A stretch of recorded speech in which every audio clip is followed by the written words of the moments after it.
Wasabi guys, coming back at y'all with yet another Commander deck tech video. This is for one of my patrons, another deck tech request for Knight's Oath. If you're not familiar, I did a previous deck tech for him that included the other Praetor, Elvish Norn. He asked me to do Vorinclex Voice of Hunger, which, believe it or not, is not a very popular commander in these colors, doesn't see a whole lot of play, so it's definitely interesting to build around him, seeing as he is just a monstrosity, just a huge pain to deal with, because he punishes your opponents while giving you double mana, essentially. 8 mana in green for a 7/6 legendary Praetor. He has Trample, which is good. He's 7 power. Whenever you tap a land for mana, you add 1 mana to your mana pool of any type that land produced. So this works for lands that produce just colorless mana. If you tap a command tower for blue, you could also get green mana because it does that, but we don't need to worry about command tower because this is a mono green deck. And just about all the mana we can produce is green anyway. And whenever an opponent taps a land for mana, that land doesn't untap during its controller's next untap step. So it's not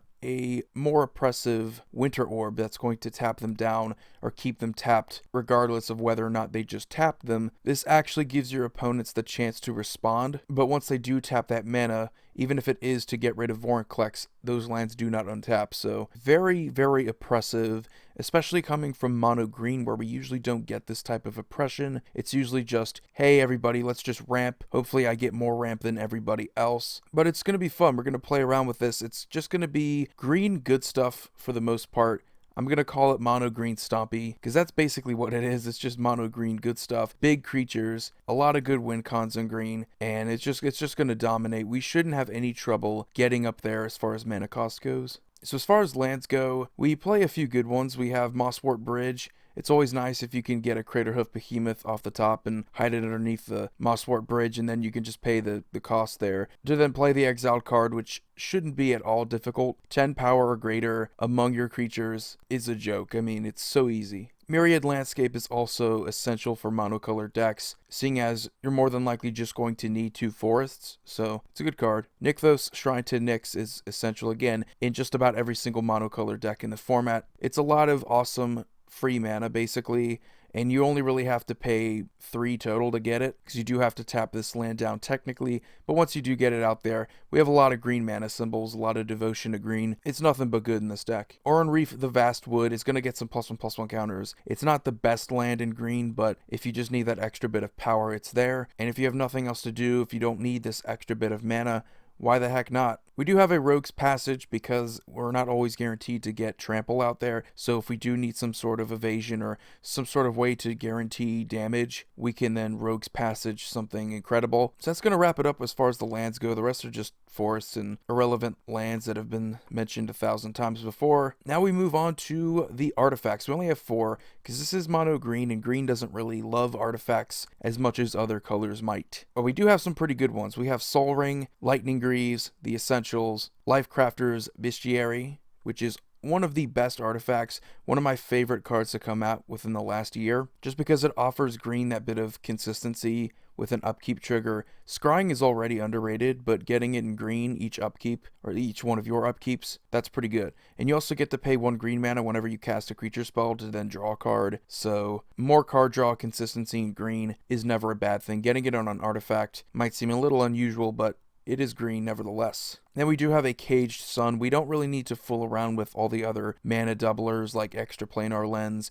Gauntlet of Power. Those are just going to make the deck more expensive and just offer an insane amount of mana, yes, but at some point it does become redundant. We do just want to get our good creature spells, our good sorceries that are going to tutor out our win cons. We don't necessarily need all this mana when our commander's also a mana doubler. But Caged Sun is, again, if you're going to play them, why not just play the one that only benefits you? Because if you do play Extraplanar Lens, then you kind of have to play the snow-covered forests, so it's going to make the deck a little bit more expensive, a little bit more difficult to build, so hopefully the Caged Sun is a little bit more attainable. Now we move on to the good stuff here. We have some creatures, we have 37 to be exact, so a little bit on the higher side, but this is green. We have Arbor Elf, really cool mana dork, just untaps a forest, which if you do have a mana doubler, it's actually going to be better than your typical Llanowar Elves, the essential mana dorks that just tap for 1 green, which we do have, both Elvish Mystic and Llanowar Elves. They serve the exact same purpose. Earlier ramp, means the earlier we can get at Vorinclex and a lot of our other threats as well. So these are essential for mono green, not just elf decks. We have Genesis Hydra, the X-costed Hydra, where we get to reveal the top X cards of our library, and we get to put a non-land permanent with converted mana cost X or less from among them onto the battlefield, which is really cool that it's non-land permanent. I used to think that it was just creature, but the fact that it's non-land permanent means that you can get a lot of good enchantments, a lot of artifacts, even some planeswalkers as well. So keep that in mind. It's not just going to get your best creatures, although it can do that, and more than likely that's what you're going to want. And it does enter with a bunch of +1/+1 counters equal to X, so you get a decent sized creature out of the deal. Awesome Hydra. We do have Primordial Hydra, which is pretty cool, another X-costed Hydra. This one can get out of hand pretty quickly. It does enter with X +1/+1 counters. At the beginning of your upkeep, you double the number of +1/+1 counters on it. We have a lot of mana at our disposal, so we can put a lot into it right off the bat, and then each upkeep, or each one of our upkeeps, we get to double that number, which is insane. And it also gets trample as long as it has 10 or more +1/+1 counters on it, which is just a joke because that's likely going to be the second turn at least. So you get a gigantic creature out there with trample, and you don't really have to put too much mana into it. Awesome. Sakura Tribelder, good for just land ramp basically. That's what you're going to use it for, just get a forest. It's also a pretty good underrated blocker. Eternal Witness is going to get us just about anything we want out of our graveyard. Let's say it's a good creature we want to get back. Awesome win con, a good sorcery, win con. Let's get it back, let's use it again. Also good if you just want to get back a land in the graveyard or a cultivate, anything basic like that. Very underrated. Omnath, Locus of Mana, perfect for mono green. You're just going to float a ton of mana even if you don't have anything to use with it. It just doesn't empty, and it gets +1/+1 for each green mana in your mana pool. So alone, Omnath makes an amazing commander, but as far as just being good utility, good mana ramp in green, that's pretty invaluable when you can just float all this mana between turns. That's insane. There's like no other card like that. And we have Prowling Serpapard, 3 mana, 4/3 little cat snake, can't be countered, and creature spells you control can't be countered. So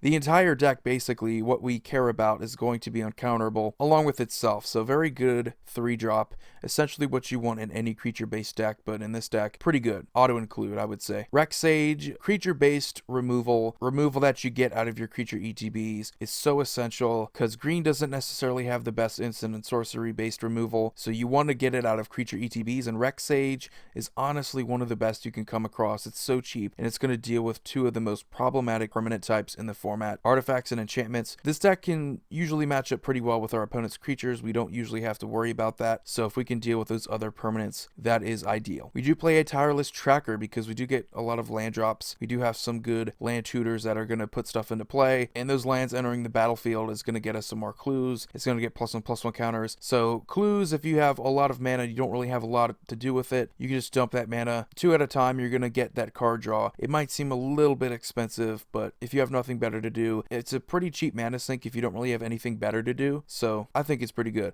Wood Elves is going to get us a forest, and it just puts it onto the battlefield untapped, which is also pretty good. So as far as like land tutors go, can't really beat also getting a creature out of the deal. Yavimaya Elder can sacrifice itself, which is a nice thing, but when it's put into a graveyard from the battlefield, we get to search our library for 2 basic land cards, which is going to be the forests. We put them into our hand, and then we shuffle our library, and then we can also pay 2 mana, sacrifice it, and then we get to draw a card. So we pay that 2 mana, we get to draw a card, and then get 2 lands. So as far as consistency goes, perfect card for green. Very underrated as well. I see so many decks where people just forget to include them, but card draw and land ramp in green is exactly what you want. So all on a 3-drop, can't really complain. Champion of Ronus is one of the more busted cards that not a lot of people have been playing, but it's so incredible. In green, you exert it, you just attack. It doesn't untap during your next untap step, but you get to cheat a creature into play, and it doesn't matter what that creature is. We do play some Eldrazi in here. We play some good win cons. We play Craterhoof Behemoth. Awesome gigantic creatures that we don't have to pay their mana cost. We just get to cheat them into play, all for what? Not being able to untap Champion of Ronus. That's pretty good. Elvish Piper is very similar, although I would say she might be a little bit better. You just pay a green, tap her. She does actually untap during your untap step, but you do get to put a creature card from your hand onto the battlefield. She is a 1/1 though, easy to get rid of, but still 4 mana creatures that can cheat stuff into play. Very competitive in the format. Karametra's Acolyte, another good mana dork. This one, she adds green mana to your mana pool equal to your devotion to green. Our commander is 2 green devotion,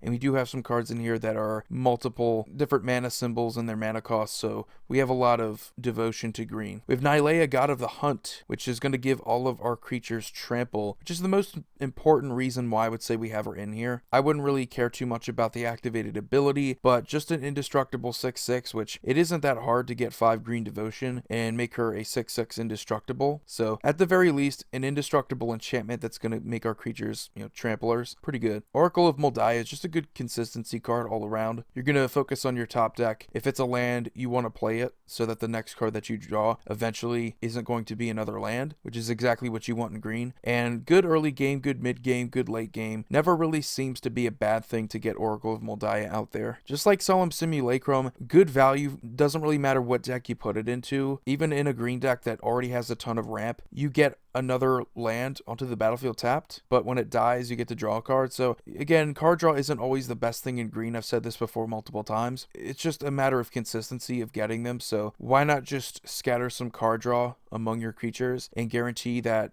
you have some creatures here on the lower end, like Solemn Simulacrum, like Yavimaya Elder, that are going to draw you a card, but it just adds up until you can eventually hit those bigger draw spells, which are going to help us out. Vizier of the Menagerie, kind of like Oracle of Moldiah, but for creatures. You get to look at the top card of your library. You don't have to reveal it. So pretty good. You get to cast it if it is a creature. So again, it's all about what's the top of your deck going to be, and can you win with that card that's on the top of your deck. So the quicker you can get to stuff is usually better. Acidic Slime, kind of like Rex Sage, but even better because you can also hit lands. And after the fact, you do get a 2/2 Death Touch. So that's usually the underrated thing about Acidic Slime, but pretty cool. Bellowing Tangleworm is, I could say, a win con. Gives all your other green creatures Intimidate, has Intimidate itself, so artifact creatures and green creatures are the only things that can block it, which is pretty funny because usually there's going to be one deck at the table that doesn't have sufficient enough blockers, or they don't really have any creatures that fall onto artifacts or green creature status, so you should be able to just swing in uncontested on a lot of different players, but not always a sure thing, but usually funny if you have multiple different creatures out there and you're threatening lethal already, making them practically unblockable. That's going to seal the deal. Then we have one of my favorite cards in the whole format, especially for green, Bane of Progress. 6 mana 2/2. When it enters the battlefield, you destroy all artifacts and enchantments, and you get a +1/+1 counter on it for each one destroyed this way, which is just insane. An ETB that destroys all artifacts and enchantments. There are a lot of artifact decks in the format, and there are a lot of enchantment-based decks in the format as well.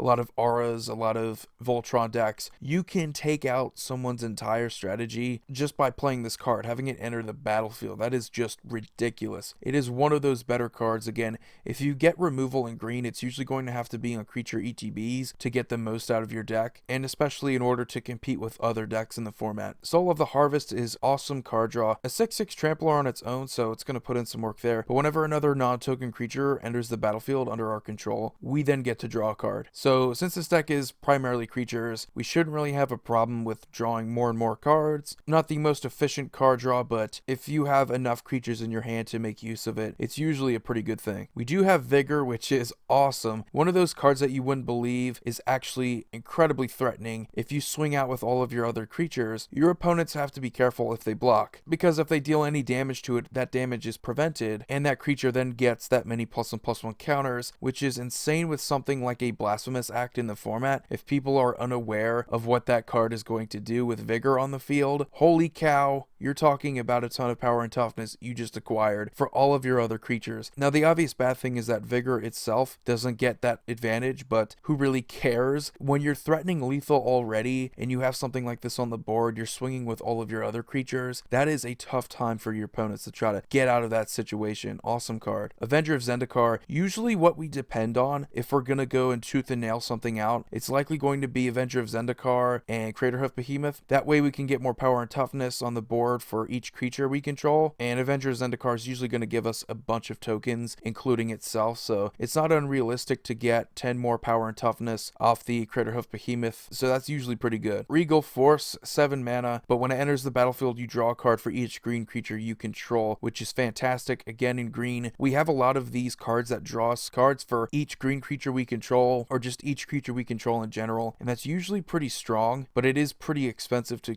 continuously just do it over and over again. So we run into some issues where it might take up a good amount of mana on our turn. So whatever's left, we can't really go with our win cons yet. So green does have card draw, but it is a little bit more costly. Still pretty good though. World Breaker on cast, we get to exile target artifact, enchantment, or land, which is pretty good compared to the Acidic Slimes and the Reclamation Sage that just destroy it. We get to exile, so a big problem with those cards, they don't deal with indestructible permanents. This one does, so it's even better. It also is a 5/7 with reach, so reach is very underrated. A lot of good creatures in the format have evasiveness such as flying, so being able to stop them right there is usually pretty good. And we can always pay 3 mana, sacrifice a land to return it from our graveyard to our hand, which is also pretty nice. Archetype of Endurance, 8 mana, pretty hefty, but all of our creatures have hexproof, and all creatures our opponents control lose hexproof and they can't gain hexproof. So a huge advantage when your opponents would normally try to remove something like Vorinclex, and then you drop this bad boy after him. In addition to all your other creatures, it's a very huge problem for your opponents to try to get over that. Just incredible for creature-based decks in general. But in this type of deck where we don't necessarily have the best recovery, we want to stop them from getting rid of our stuff in the first place. So hexproof is pretty good at that. We of course have Craterhoof Behemoth, probably our best win con. If we can tutor it out there, it's usually what we get. And +X in trample equal to the number of creatures we control is awesome, and including himself, he also has haste, so that's a lot of power and toughness, likely gonna seal the deal. Awesome card, very well known win con. Stonehoof Chieftain, 8 mana, trample indestructible. Whenever another creature we control attacks, it also gains that, so trample and indestructible for them as well. Pretty good, pretty underrated. Stays on the field a long time because the indestructible is pretty relevant, and making our other creatures indestructible when they attack is usually pretty good. Terastodon, awesome removal again, falls into the same category as the other green creatures that destroy non-creature permanents. This one, however, can deal with up to 3 of them, so the downside, yeah, you do give them little 3/3s, but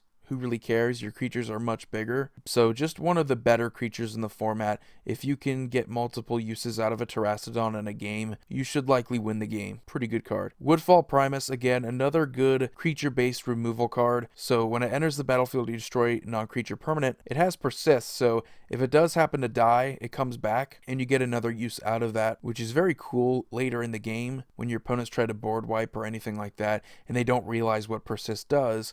Well, it brings it back, and then you destroy their best non-creature permanent. Pretty awesome. Kozilek, Butcher of Truth. Now we get on to the Eldrazi's. When we cast it, sometimes we don't cast them, but when we do cast them, we then draw 4 cards, which is never a bad thing. Again, this is green. Annihilator 4, so even if we don't cast him, we get the usefulness out of the Annihilator. And then whenever he's put into a graveyard from anywhere, we do have to shuffle it into our library, which nobody really cares, but usually a pretty dominant force whenever you can get any Eldrazi out there. Kozilek, Butcher of Truth is usually going to get us some good card draw. And then we have both Ulamogs. We have the Infinite Gyre, which enters the battlefield and destroys a target permanent. Also an indestructible for 10/10. Has Annihilator 4 also. So both of those Eldrazi are just going to put in so much work. Either when you do cast them or when you decide to attack with them, they're just going to likely tear apart whoever you want to attack, and you want to go after them. Annihilator 4 is a pretty good way to do that. The other Ulamog, the Ceaseless Hunger, has arguably a better cast trigger because we get to exile 2 target permanents, which is better than just 1 and destroying it. Also has indestructible, also is a 10/10. However, when it attacks,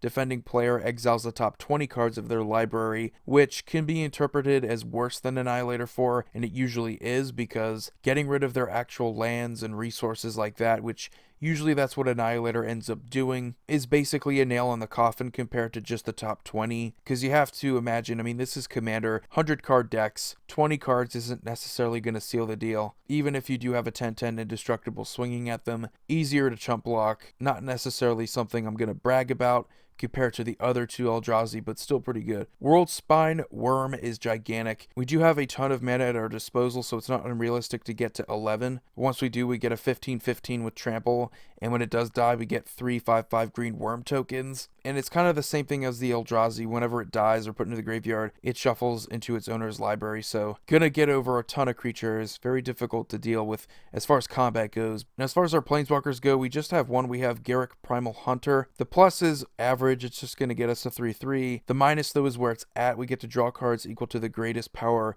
among creatures we control. So that right there is what we really want. 5 mana to basically draw a ton of cards. It is going to kill him though. He only has a loyalty of 3, but that's even worth it when you consider you could end up drawing 10 cards easily. And if you do happen to get to his ult, we get a 6/6 green worm creature token on the battlefield for each land we control, which isn't a bad thing either. If you happen to follow that up with a Crater Huff, that's likely going to be a win. So all around, pretty good. There's other options you could go with, but for this reason alone, just the good card draw, I definitely think Garruk Primal Hunter is probably the best one for this deck. We have some pretty good enchantments as well, some good consistency ones. We have Sylvan Library, pretty obvious for green. Top 3 of your library, getting to choose which cards you want to keep. You get to pay 4 life for each one you want to beyond the first, so if you're desperate, it's one of the better cards you can find. Song of the Dryads is one of the best removal cards in the format, I would say. So many good commanders in the format that your opponents can just, oh, I'm just going to put it into the command zone. Well, Song of the Dryads gets around that. Pretty good card. Becomes a colorless forest land. Technically mana for them to use, but who really cares? You just dealt with their biggest problem, so awesome. Asceticism, again, kind of like Archetype of Endurance. This one is going to make it to where creatures we control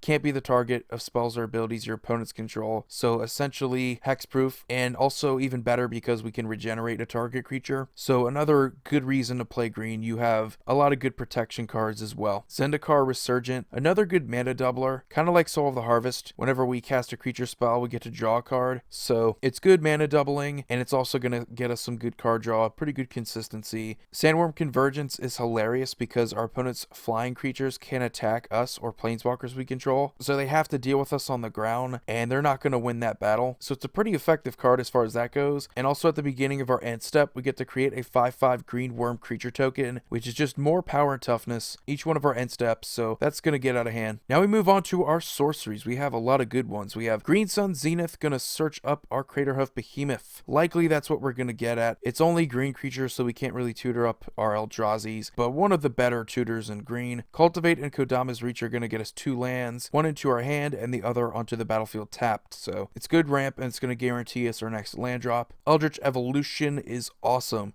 We get to sacrifice a creature in addition to the cost, and then we get to tutor up a creature with converted mana cost X or less, where X is the converted mana cost of the creature you sacrificed, plus 2. So if we sacrifice Vorinclex, we can then search for a creature, converted mana cost 10 or less. So at the very worst, we can get an Eldrazi. That's probably not going to be the case. We're likely going to sacrifice another creature so we can then get a Craterhoof. So we have a ton of ways that we can get Craterhoof, and 3 mana to do that is pretty good. Genesis Wave, again, we have a ton of mana to work with. Dumping it all into X is likely going to make it to where we hopefully get Craterhoof, but if not, hopefully we get other creatures to fill our board with. So that is usually pretty good. Explosive Vegetation, getting 2 basic lands, putting them onto the battlefield tapped, is another way we could just ramp, get more mana, get more lands that our Vorinclex can then double the mana for. Pretty good card. Harmonize, I know it's underrated just to have this type of card in the deck, but drawing 3 cards, even if it is for 4 mana, is usually pretty good consistency. Even in this, where we don't have the cheapest card draw, we have a lot of it, but it's usually more expensive. So if we can get more card draw cheaper, that's usually pretty good. Natural Order is kind of like Eldritch Evolution, but even better because we can then just sacrifice any green creature. So it could be a Llanowar Elves, and then we can get a Craterhoof that way. So it's one of the more busted cards, but if you are able to just cheat out a Craterhoof,